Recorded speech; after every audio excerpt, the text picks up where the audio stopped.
안녕하세요, 코마드입니다. 오늘 이더리움이 조정 이후 추세 전환을 시도하는 것 같습니다. 비트코인의 큰 하락만 없다면 이더리움이 상승이 다시 시작될 수 있어 보이는데요. 이렇게 되면 NFT 코인도 상승 탄력을 받지 않을까 생각이 됩니다. 그리고 오늘은 국내 업비트에 상장되어 있는 NFT 코인 중 정보가 많지 않은 코인을 알아보려고 합니다.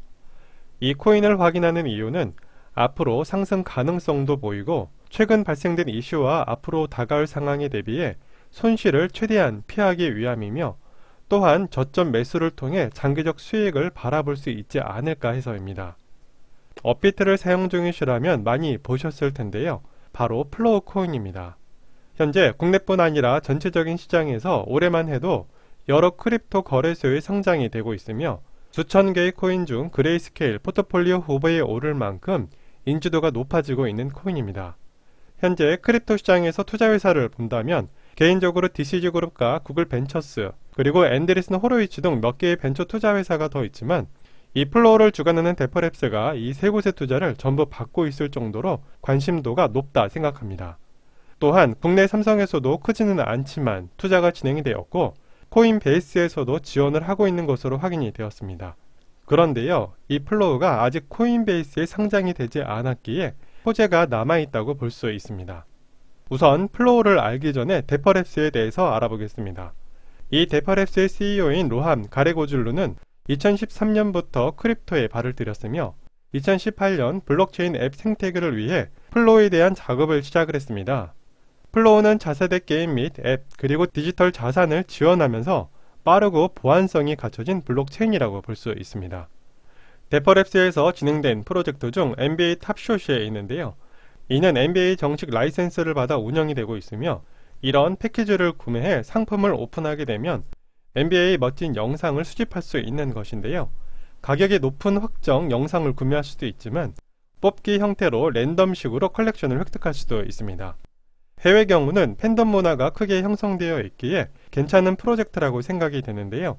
한국에서는 온라인 게임에서 등급 높은 아이템 제작이나 거래소에서 좋은 아이템 구매 형태로 보시면 어느 정도 공감이 될 것 같습니다. NBA 모든 농구팀과 선수들이 경기 장면을 이용한 상품 판매로 연간 총 매출만 7억 달러 이상으로 엄청난 상승세를 보여주고 있는 블록체인 서비스입니다. 이 금액을 하나로 환산하면 약 8,126억 정도의 금액입니다. 두 번째는 크립토 키티즈입니다. 많은 분들이 아실 수 있을 것 같은데요. 고양이 수집 게임으로 교배를 통해 번식도 가능하면서 100% 소유권을 인정받는 게임입니다. 아마도 NFT 시장에서 가장 먼저 이목을 집중시켰던 게 이 프로젝트가 아니었을까 하는데요. 21년 초 크립토 키티즈에서 교배로 탄생된 드래곤 카드 한 장이 9억 8천만 원에 측정될 만큼 영향력 있는 NFT 게임이기도 합니다. 그리고 세 번째는 플로어입니다. 크립토 키티즈 팀이 고안한 프로젝트이며 현재 100여 개의 앱 개발에 사용되고 있을 정도로 확장성이 빠르게 진행되고 있는데요. 그 분야가 게임, NFT, 디파이 및 여러 플랫폼 개발에 사용이 되고 있고 앞으로 출시 예정인 UFC도 플로어 기반으로 만들어질 것이라는 예정이 있습니다. 이미 데퍼랩스에서 UFC 라이센스도 획득한 상태이며 NFT 톱샵과 비슷한 형태로 제작이 되지 않을까 생각되는데요.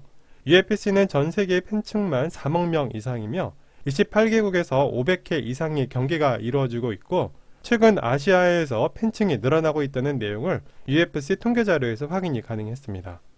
플로우의 장점은 다목적 아키텍처를 기반으로 샤딩 없이 확장이 가능해 개발에 있어서 속도와 처리량을 대폭 개선할 수 있다는 것입니다. 여기에 개발자가 쉽게 개발이 가능하도록 다양한 도구와 서비스가 제공이 되며 캐던스라는 프로그래밍 언어를 지원해 안전성과 접근성을 보장하고 있다고 합니다. 플로우의 원리는 수집, 실행, 합의, 검증이라는 4개의 노드가 작업을 수행하면서 한 개의 블록을 생성해 작업을 수행하는 것인데요.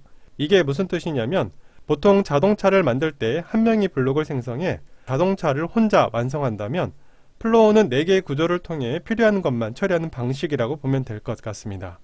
그렇기에 빠른 처리가 가능하면서 보안력도 강화를 시킨 것인데요.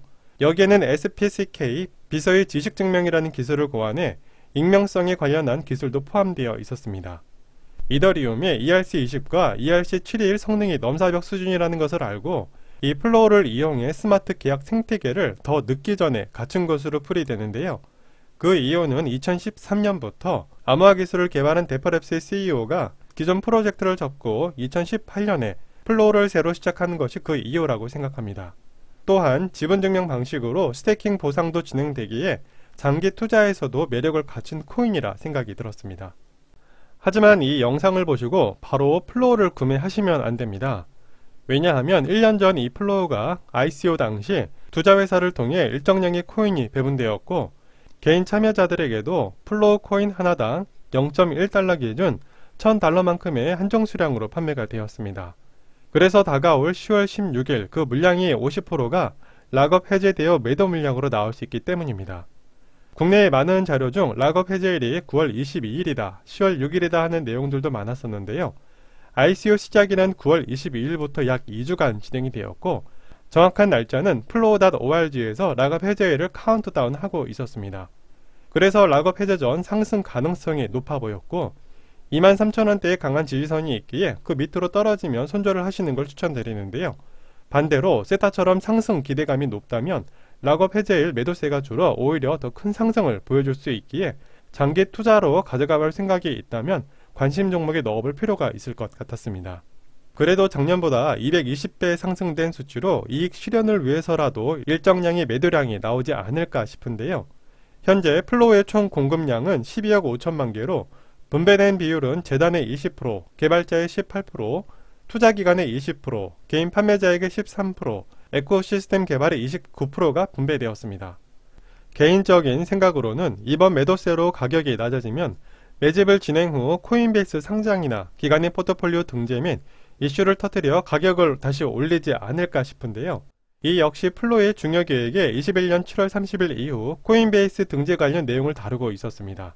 데프랩스는 이미 CEO의 역량과 투자회사 개발면에서 보이는 것들이 있기에 생태계를 만들어가는 플로우는 내년 추가 락업 해제 전까지 투자로서도 괜찮다는 생각을 가지게 되었습니다. 그리고 이 데프랩스가 최근 9월 14일 구글과 파트너십 체결을 가졌습니다. 그 내용은 구글의 클라우드 컴퓨팅 서비스를 통해 플로우 블록체인을 확장한다는 것인데요. 이제 플로우 기반을 사용하는 많은 개발자들이 구글 클라우드 서비스를 통해 기존보다 빠른 플로우 액세스 노드를 연결할 수 있다는 내용이며 이 구글 클라우드 서비스를 사용하게 되면 가상화 및 서버 저장 공간, 네트워크에서 효율성을 가질 수 있으며 구글은 이미 클라우드 분산 기술인 IPFS를 적용 중에 있으며 이 IPFS는 파일코인의 개발사인 프로토콜 랩스의 기술이기도 합니다.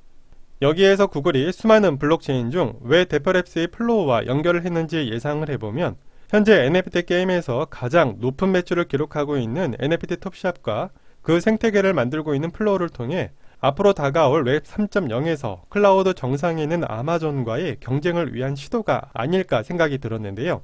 그만큼 플로우의 생태계를 높이 평가했다는 해석으로 볼 수 있지만 구글이 이러한 블록체인 기술을 가진 곳과 지속적인 파트너십 체결이 진행된다면 몸집 키우기 전략이라는 분석도 나옵니다.